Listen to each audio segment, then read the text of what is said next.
We'll have lots of fun with Isaiah. Yo, what's up, people? This is another Isaiah production. The 2004 Detroit Pistons was a perfect example of what a team is supposed to be. Okay, if you reference teams from the NCAA where no one really shines over one another, yeah, you may have that one player that, may get more touches than the rest of them, but it's not like, people are going into the game and that's all they want to see is this one player. When you look at the 2004 Detroit Pistons, they were a team, okay? They were a unit. Whereas though, if they weren't playing good as a team, then they would lose. It wasn't just, if this one person wasn't playing good, then we're not going to win the game. All right. It just relied on just, if they moved the ball that night, if they played defense that night, basically what I'm trying to say is, people, the 2004 Detroit Pistons had no superstars on their team. All right. The 2004 Detroit Pistons was composed of players that basically at each position, they knew their role and they did more than what was expected of them. Now, going into the 2004 NBA season, everybody pretty much expected the Detroit Pistons to be a good team, okay? But what they did not know was that the Detroit Pistons would be one of the best defensive teams that the league has ever seen. Under Coach Larry Brown, Pistons would mainly play man-to-man defense and would exclude zone defense from their agendas. So Larry Brown's defensive scheme was basically man-to-man, okay? He looked at zone defense as a sign of weakness. This is what he said, quote unquote. He said it was a sign of weakness. Because primarily when teams play zone, they're trying to key in on one specific player. So let's say I was a team that was trying to defend Paul Pierce. All right, I would play zone defense, 3-2 defense, and I would collapse on Paul Pierce, leaving everybody else open.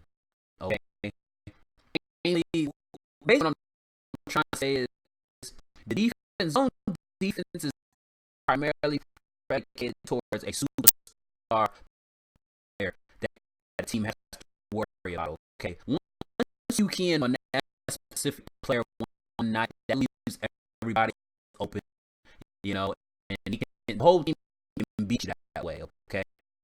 Larry Brown said, scratch that. I trust that my team at each individual position will defend a man to the best of their ability. It only helps when you have a team. Cole Billups, a good defensive player. Rip Hamilton, a good defensive player. Hayes, a good defensive player. Rasheed Wallace and Ben Wallace, two good, supremely talented defensive players, especially Ben Wallace, who his defense. In fact, he even made the All-Star team just primarily, because he was a supreme talented defensive player. Okay, averaged about 4 blocks a game that entire season, was back-to-back defensive player of the year in 2002, 2003, and then again in 2005 and 2006. So that's 4 defensive player of the year. Ben Wallace, she right his career. Under Larry Brown's man scheme, the 2004 Pistons produced the greatest defense in NBA history. Now, when the 2004 NBA season started, the Pistons did not have Rasheed Wallace. They traded Rasheed Wallace and they put him on the Detroit Pistons with 49 games left to go. Once that happened, the Pistons only allowed 79.7 points per game for the regular season and during the playoffs, okay? Meaning that out of the 49 games left to go after they signed Rasheed Wallace, the Detroit Pistons, their opponents, would only have scored 80 points for that entire game. Okay, that is incredible defense. The Pistons never allowed 100 points for the rest of the season. Post never allowed 95 points in regulation in the playoffs. They nearly set all notable shot clock era defensive records in the playoffs.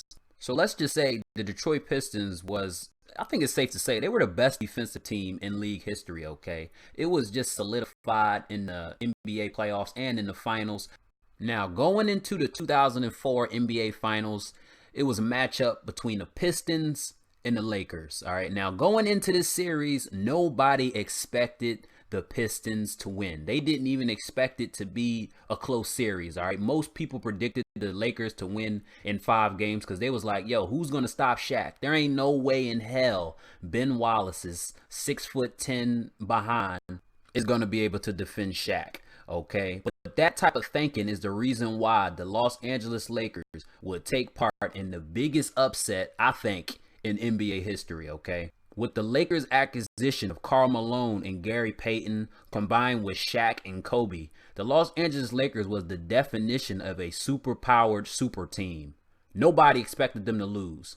But with the veteran coach of Larry Brown, what he did that entire series, as I've said before, was play man-to-man defense. They did not double Shaq in the post. They let Ben Wallace handle Shaq one-on-one. Okay, he sacrificed his body, he sacrificed his fatigue because he has to defend, constantly take Shaq just banging him down in the post. Okay, that takes a toll on your body, all right?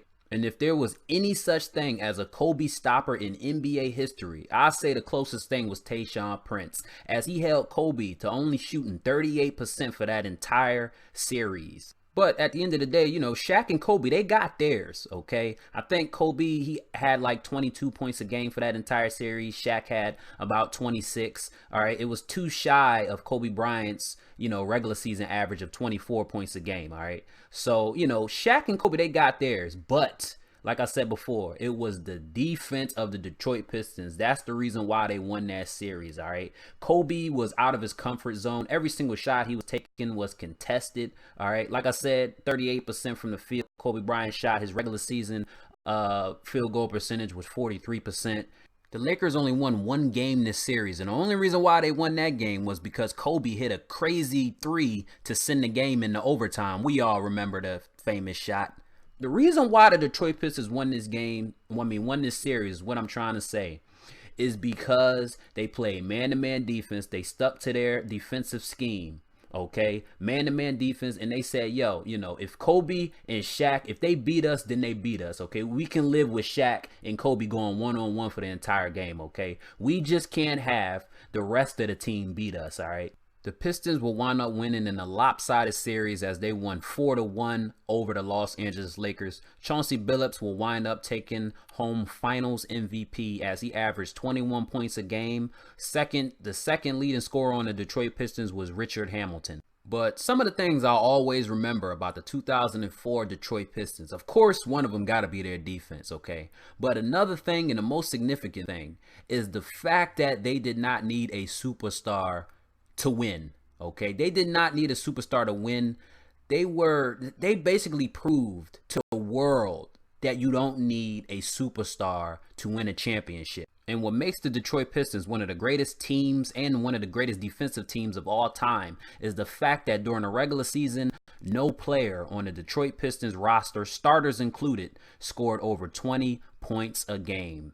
Larry Brown solidified his legacy by being the only coach in NBA history to win on a collegiate level and on the NBA level. They were the perfect example of what a team is supposed to be. Peace.